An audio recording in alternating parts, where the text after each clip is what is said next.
오늘 말씀을 나누겠습니다. 오늘 저희들에게 주신 하나님의 말씀은 민수기 26장 1절에서 51절까지의 말씀입니다. 본문이 긴 관계로 1절부터 4절 그리고 마지막 51절만 저와 여러분이 한 절씩 교독하시겠습니다. 연병 후에 여호와께서 모세와 제사장 아론의 아들 엘르아살에게 말씀하여 이르시되 이스라엘 자손의 온 회중의 총수를 그들의 조상의 가문을 따라 조사하되 이스라엘 중에 20세 이상으로 능히 전쟁에 나갈 만한 모든 자를 계수하라 하시니 모세와 제사장 엘르아살이 여리고 맞은편 요단가 모압 평지에서 그들에게 전하여 이르되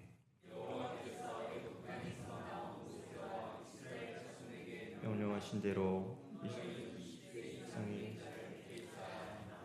다 함께 51절 다 같이 읽으시겠습니다. 이스라엘 자손에 계수된 자가 60만 1730명이었더라. 아멘. 이스라엘은 시딤에 머물며 모압 여자들과 음행하고 바알브올에 가담했습니다. 여호와께서 진노하심에도 시므온 지파의 시므리는 미디안 여인 고스비와 음행하였습니다. 비느하스가 이를 보고 진노하여 그 남자와 여자의 배를 창으로 뚫어 죽이자 하나님은 연병을 거두시고 비느하스에게 평화의 언약을 내려주셨습니다. 오늘 본문에서는 여호와의 명령에 따라 이스라엘 백성은 두 번째 인구 조사를 합니다. 오늘 본문은 세 문맥으로 나누어서 묵상하겠습니다. 첫 번째 부분입니다. 1절부터 4절입니다. 연병 후에 여호와께서 모세와 제사장 아론의 아들 엘르아살에게 이스라엘 중에 20세 이상으로 능히 전쟁에 나갈 만한 모든 자를 계수하라 말씀하십니다. 두 번째 부분은 5절부터 50절입니다. 각 지파별로 계수된 인원의 수가 기록되어 있습니다. 세 번째 부분은 51절입니다. 계수된 인원의 총수가 기록되어 있습니다. 첫 번째 부분입니다. 1절입니다. 연병 후에 여호와께서 모세와 제사장 아론의 아들 엘르아살에게 말씀하여 이르시되 오늘 본문은 연병 후라고 시작을 하고 있습니다. 민수기 25장에 의하면 연병에 의하여 이스라엘 백성 2만 4천 명이 죽었습니다. 민수기 26장 65절은 이를 다음과 같이 말합니다. 민수기 26장 65절입니다. 이는 여호와께서 그들에게 대하여 말씀하시기를 그들이 반드시 광야에서 죽으리라 하셨음이라. 이러므로 여분네 아들 갈렙과 눈의 아들 여호수아 외에는 한 사람도 남지 아니하였더라. 여기서 말하는 그들은 모세와 아론이 시내 광야에서 계수한 이스라엘 자손들을 말합니다. 말하자면 출애굽 1세대를 말하는 것입니다. 그런데 이를 영적인 이스라엘인 저희와 같은 성도들의 인생에 비추어 본다면 출애굽 1세대는 성도들의 옛자라고 볼 수 있습니다. 따라서 연병 후 새로운 세대를 세우시는 하나님의 은혜를 묵상할 때 이는 성도 개인이 날마다 옛 자아를 죽이고 새로운 삶을 살아간다는 것으로 적용해 볼 수 있다는 것입니다. 그러므로 먼저 생각하게 되는 것은 언약 백성으로서 성도들은 옛 자아의 죽음을 반드시 통과하게 되어 있다는 것입니다. 이는 먼저 예수님을 믿게 된 성도라면 먼저 내가 죄로 인해 하나님 앞에서 이미 영적으로 죽은 자였다는 사실을 인정하고 고백하게 된다는 것입니다. 즉, 나 자신이 연병에 죽어야 하는 자라는 사실을 깨닫게 된다는 것입니다. 그러나 죄인인 저희가 죽어야 하는 그 자리에 예수 그리스도께서 십자가를 지심으로 저희를 향한 하나님의 진노를 멈추게 된 것입니다. 그리고 그 사실 앞에 저희와 같은 성도들은 그리스도와 함께 그 십자가에서 함께 죽었음을 고백하는 것입니다. 이것이 바로 성도 개인이 고백하는 옛자의 죽음입니다. 말하자면 성도가 경험하게 되는 연병 후라는 것입니다. 그러므로 성도 개인에게 있어서 이 연병 후라는 것은 영적으로 단 한 번에 일어나는 것이기도 하지만 동시에 성도라면 신앙생활 속에서 반복해서 경험하게 되는 사건이기도 한 것입니다. 즉 구원은 단번에 받았지만 저희의 삶은 저희 안에 옛 자아가 조금씩 무너지고 새롭게 변화되는 영적 훈련의 여정이라는 것입니다. 즉 저희와 같은 성도들은 유혹의 육심을 따라 썩어져가는 옛사람을 버리고 정결하고 거룩한 삶을 위한 끊임없는 자기 부인과 회개의 삶을 살게 된다는 것입니다. 하나님께서 죄로 오염된 언약 백성인 이스라엘 공동체를 연병으로 정결하게 하시는 것과 같은 그러한 일들이 성도들의 삶에는 반복하여 일어나게 된다는 것입니다. 예를 들면 이런 것일 것입니다. 저희는 날이 좋으면 날이 좋다고 말합니다. 날이 좋지 않으면 좋지 않다고 말합니다. 음식이 맛있으면 좋다고 하고 맛이 없으면 나쁘다고 합니다. 그런데 그 기준이 어디에 있습니까? 바로 나 자신입니다. 내가 느끼는 대로입니다. 즉, 내 기준에 날이 좋으면 비가 와도 좋은 날입니다. 내 기준에 조금 짠맛이 좋으면 그것이 맛있는 음식입니다. 조금 극단적인 얘기긴 하지만 이러한 자기중심성의 생각과 행동이 모두 저희 안에 살아있는 옛자라고 볼 수 있습니다. 그러한 자기중심성은 물질에 대한 집착으로 드러나기도 하고 절대로 지지 않으려는 자존심으로 나타나기도 합니다. 어떤 관계든 상황이든 모두 내 뜻대로 흘러가기를 바라게 된다는 것입니다. 그런데 모든 사람이 다 이렇습니다. 자기 중심성이 없는 사람은 아무도 없다는 것입니다. 그러므로 자기 중심성은 곧 죄의 다른 이름일 것입니다. 하나님 중심으로 살아야 하는 피조물이 자기 자신을 중심에 두면 그것이 죄 아니겠습니까? 그러므로 모든 사람이 다 자기 중심성이란 죄에 빠져 사는 것입니다.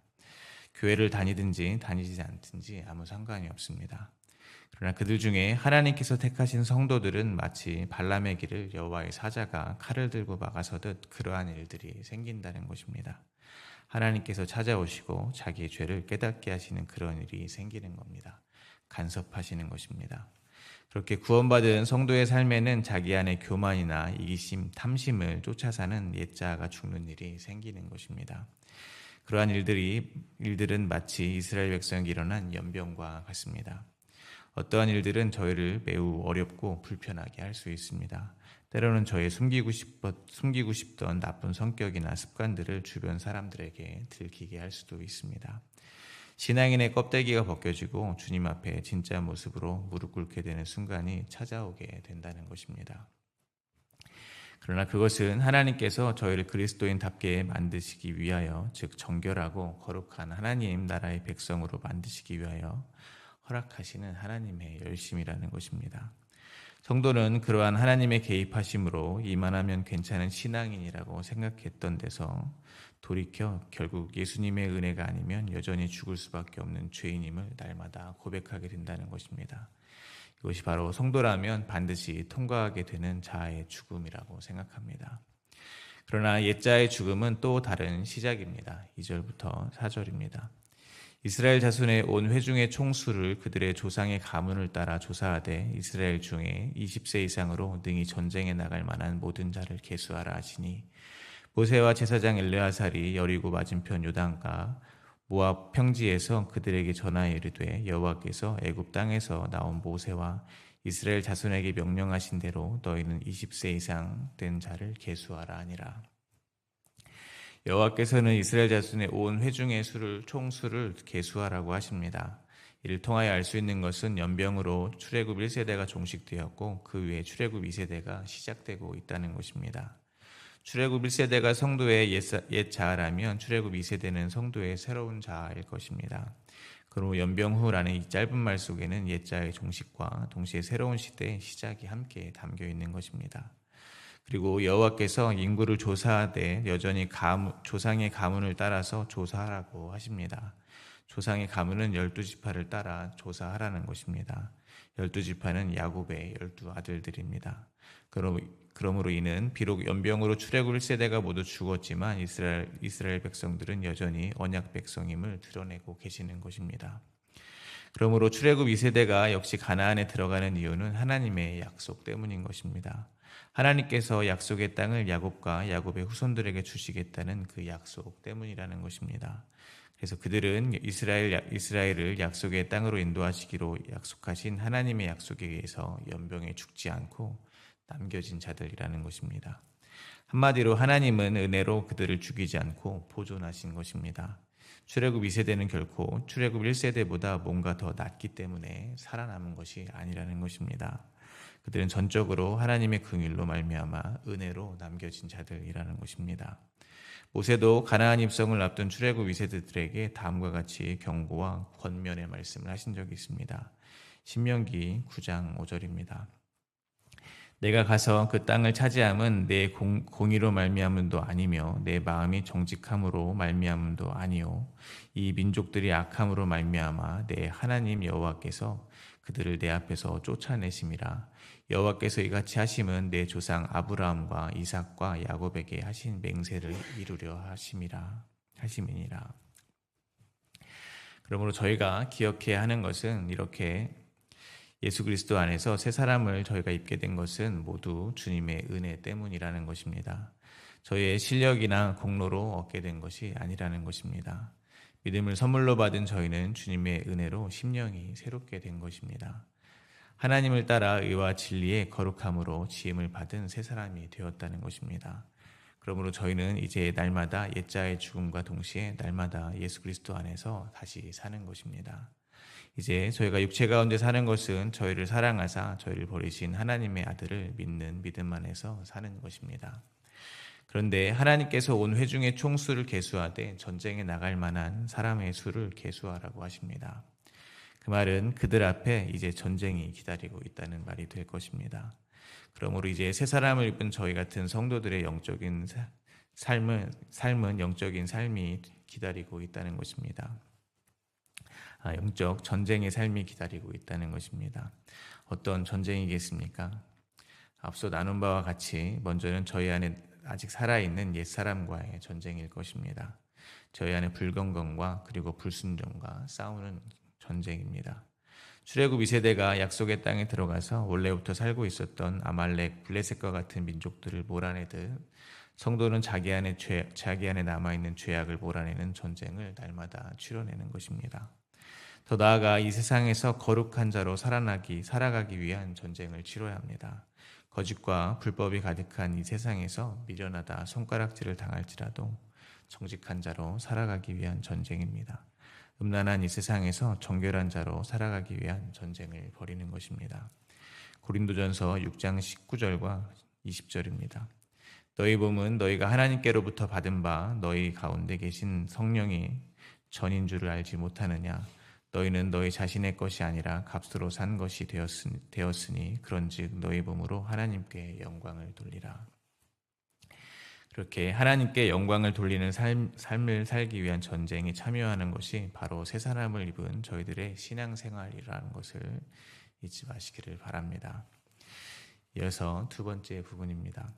5절부터 50절까지는 이스라엘의 장자 르우벤 지파부터 납달리 지파까지의 그 종족대로의 인원이 계수되어 기록되고 있습니다.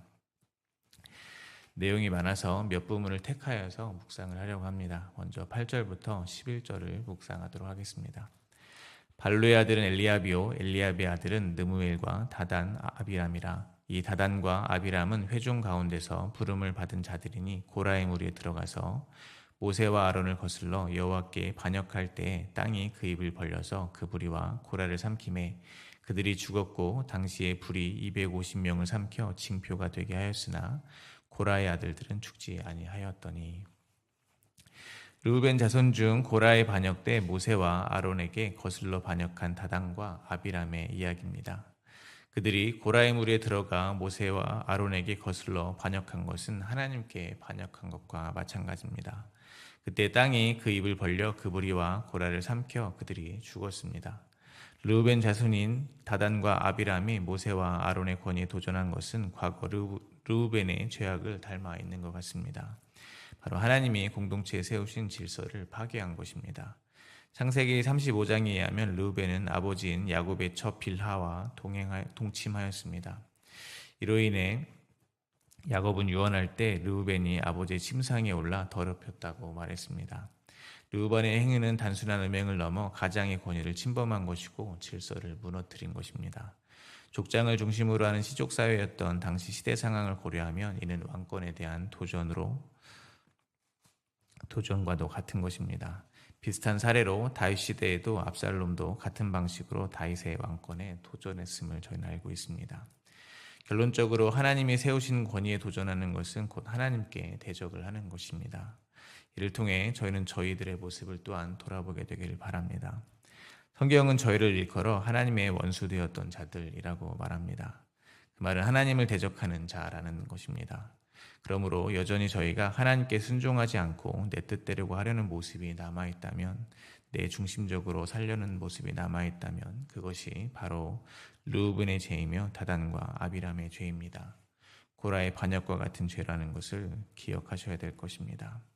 그러나 오늘 본문 11절은 고라의 아들들은 죽지 않았다라고 기록하고 있습니다. 그러므로 고라가 땅에 삼켜지는 것으로 반역의 징표가 되었다면 고라의 아들들은 그럼에도 불구하고 살아남은 긍휼을 입게 된 은혜의 징표가 될 것입니다. 그리고 고라의 자손들은 다윗 시대 성전 문지기와 찬양대로 헌신하게 됩니다. 고라의 자손들은 선조들의 반역의 역사를 알고 있었을 것입니다. 그럼에도 불구하고 그 반역의 표징이 되는 자들의 자손들을 하나님께서는 오히려 성전 문지기로 삼아주시고 찬양하는 자로, 즉 예배하는 자로 부르신 것입니다. 말하자면 원수의 자녀들을 예배자로 부르신 것입니다. 그러므로 고라의 자손들이 하나님께 찬송을 올려드리고 예배를 드릴 때마다 얼마나 큰 감사와 겸손의 마음을 가졌을지 충분히 상상이 됩니다. 저희가 잘 알고 있는 고라 자손의 시편을 한 구절 나눕니다. 시편 84편 10절입니다.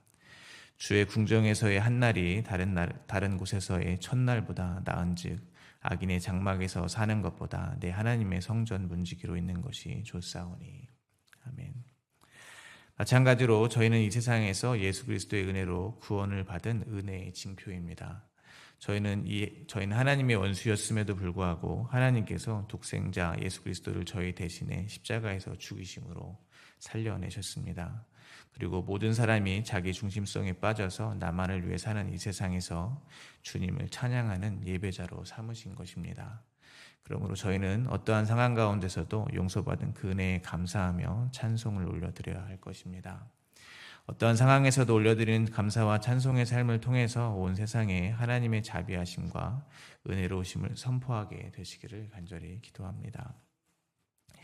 이어서 주목이 되는 것은 시므온 자손에 대한 기록입니다. 14절입니다. 이는 시므온의 종족들이니 계수된 자가 22,200명이었더라. 민수기 1장에서 첫 번째 인구 조사를 했을 때와 비교하면 시므온 지파는 그 감소된 폭이 가장 큰 지파입니다. 이전에는 59,300명이었지만 이번에는 22,200명으로 무려 37,100명이나 줄어들었습니다. 자료에 의하면 이는 시므온 지파의 죄로 인한 징계의 결과라는 해석이 있습니다. 그리고 이 감소는 직접적으로 민수기 15장 바알볼 사건과 관련이 있다고 합니다. 그 사건에서 시므온 지파의 족장 시므리가 모압 여인과 음행함으로 하나님의 진노를 샀고 그때 많은 시므온 지파 사람들이 죽임을 당했다는 것입니다. 그러나 일부 자료의 해석처럼 이것은 창세기 49장 7절 야곱의 유언 내가 그들을 야곱 중에서 나누며 이스라엘 중에서 흩트리로다의 성취라고도 볼 수가 있다는 것입니다. 그런데 중요한 것은 시므온 지파가 완전히 사라진 것은 아니라는 것입니다. 하나님은 그들을 심판하셨지만 끝까지 버리시지는 않았습니다. 역시 긍휼을 베푸사 은혜로 보존해 주신 것입니다. 그리고 여호수아 19장에 보면 시므온 지파는 유다 지파의 영토 안에 땅을 분배받습니다. 흩어졌지만 유다의 품 안에서 다시 살아남은 것입니다. 이것은 하나님의 놀라운 은혜의 그림자입니다. 이를 통해서 저희는 다시 한번 끝내 멸하지 아니하시고 약속을 지키시는 주님의 신실하심과 긍휼하심을 바라보게 되는 것입니다. 저희도 시므온처럼 죄 가운데 있었고 심판받아 마땅한 자들이었습니다. 그러나 하나님께서는 저희를 끝까지 버리지 아니하셨고 유다의 후손으로 오신 예수 그리스도 안에서 품어 안으신 것입니다. 저희가 바로 시므온처럼 흩어졌으나 멸하지 않고 은혜로 보존된 자들이라는 것입니다. 저희가 바로 예수 그리스도 안에서 다시 회복되었고 하나님의 백성의 자리를 누리게 된 것임을 잊지 마시기를 바랍니다. 오늘 본문 두 번째 부분의 마지막으로 유다 지파를 묵상합니다. 19절부터 22절입니다. 유다의 아들들은 에르와 오난이라. 이 에르와 오난은 가나안 땅에서 죽었고 유다 자손의 종족은 이러하니 셀라에게서 난 셀라 종족과 베레스에게서 난 베레스 종족과 세라에게서 난 세라 종족이며 또 베레스 자손은 이러하니 헤스론에게서 난 헤스론 종족과 하물에게서 난 하물 종족이라. 이는 유다 종족들이니 계수된 자가 76,500명이었더라. 유다 자손의 이야기는 죽음으로 시작하고 있습니다. 유다는 이방 여인에게서 3명의 아들을 낳았습니다. 그중 장남 에르와 차남 오나는 하나님이 보시기에 악했기에 죽임을 당했습니다. 그들은 오늘 이 약속의 계보에 이름은 있지만 실제적으로는 배제가 된 것입니다. 그러므로 오늘 유다의 자손의 이야기는 인간의 죄와 실패, 하나님의 심판으로 시작하고 있습니다. 유다의 가문은 끊어지는 듯 보이는 것입니다. 그러나 유다의 자손은 끊기지 않고 이어집니다. 하나님은 다말이라는 여인을 사용하셨기 때문입니다. 바로 유다는 며느리인 다말과 동침하여 베레스를 낳았습니다. 본래 구약의 율법과 당시 관습에 따르면 장납이 자식이 없이 죽었을 때 그의 동생은 형수와 결혼하여 형의 이름으로 자녀를 낳아야 했습니다. 유다는 셋째 아들 셀라 역시 이 의무를 져야 했지만 유다는 다말에게 셀라를 주지 않았습니다. 셀라가 장성할 때까지 기다리라며 친정아버지에게 다말을 보낸 것입니다. 왜냐하면 유다가 셋째 아들도 형의 대를 잇는 책임을 감당하다 차남인 오난처럼 죽을까 염려했기 때문입니다. 다말은 시간이 흘러 셀라가 장성하였음에도 유다가 자신을 셀라의 아내로 주지 않음을 보고 큰 결심을 합니다. 바로 창녀로 변장을 하여서 유다와 관계를 하는 것입니다. 그렇게 태어난 아이가 베레스입니다. 그리고 훗날 베레스의 후손으로 다윗이 태어나고 그리고 다윗의 후손으로 예수님이 오십니다. 즉 유다의 불순종으로 끊어질 뻔한 약속의 계보를 다말이 수치를 무릅쓰고 이어가고 있는 것입니다. 유다가 이방 여인과 결혼했다는 것은 하나님의 언약 백성임에도 불구하고 하나님보다 세상을 더 사랑한 것입니다. 그래서 세속화된 것이라고 볼 수 있습니다. 마찬가지로 저희는 하나님의 약속의 자녀임에도 불구하고 세상을 더 사랑하여 세상과 연합하고 불순종의 자녀들을 낳으며 사는 죄인들입니다. 그러나 저희는 절대로 하나님의 약속의 땅에 그래서 저희는 하나님의 약속의 땅에 계보에 들어갈 자격이 없다는 것입니다. 그러나 저희가 약속의 계보를 이룰 수 있게 된 것은 모두 예수 그리스도의 은혜 때문입니다. 예수님께서 저희를 위하여 다말처럼 수치를 무릅쓰고 인간의 몸으로 이 땅에 오셔서 저희의 수치를 덮어주셨기 때문입니다. 저는 다말의 행위가 옳았다는 것을 말하는 것이 아닙니다. 다말의 행위는 율법과 문화적인 명령에서 당연히 부정한 죄입니다. 그럼에도 하나님께서는 다말의 사건을 통해서도 저희에게 구속사의 어떤 모습을 보이실 수 있다는 것입니다. 예수님은 다말이 창녀로 변장하고 시아버지와 관계를 맺는 것보다 더 말할 수 없이 낮아지신 것입니다. 저희를 구원하시기 위해서 죄인의 몸을 입으셨고 하나님의 원수되었던 저희의 신랑이 되어주신 것입니다. 그러므로 저희는 유다족 속의 이야기를 통해서도 새 생명 주신 주님을 묵상하며 남겨주신 그 보존하심의 은혜에 다시 한번 감사해야 될 것입니다. 마지막으로 51절을 묵상하며 말씀을 맺겠습니다. 51절입니다. 이스라엘 자손에 계수된 자가 60만 1730명이었더라. 민수기 1장의 첫 번째 인구조사와 비교하여 1820명의 감소가 있었지만 사실상 인구의 수가 유지된 것이라고 볼 수 있습니다. 그러므로 광야 40년의 인생은 징계가 아니요 보호하심입니다. 보존하심입니다. 저희 인생도 마찬가지라고 생각합니다. 많은 시련이 있었고 가지고 있던 힘도 많이 빠진 것 같습니다. 세례요한의 말처럼 날마다 쇠하여지는 것 같습니다. 그러나 저희는 날마다 그렇게 죽는 것 같지만 사실은 예수 그리스도 안에서 예수 그리스도와 함께 날마다 흥하고 있는 것입니다. 저희들의 겉사람은 쇠하여지지만 저희들의 속사람은 날마다 새로워지고 있는 것입니다. 이 세상 사람들은 날마다 죽음을 향해서 조금씩 나아가고 있지만 저희는 오늘도 예수 그리스도 안에서 날마다 조금씩 영원한 생명을 향해 나아가고 있다는 사실을 믿으시기 바랍니다. 지금까지 보호하고 지켜주셨던 주님께서 앞으로도 저희의 삶을 보호하시며 하나님 나라에 들어갈 때까지 인도하시고 보존하여 줄 것을 소망으로 품으시고 오늘도 고라자손과 같이 악인의 장막에서 사는 것보다 하나님의 문지기가 좋사오니 고백하시는 하루가 되시기를 기도합니다. 오늘 주신 하나님의 말씀을 생각하며 함께 기도하겠습니다.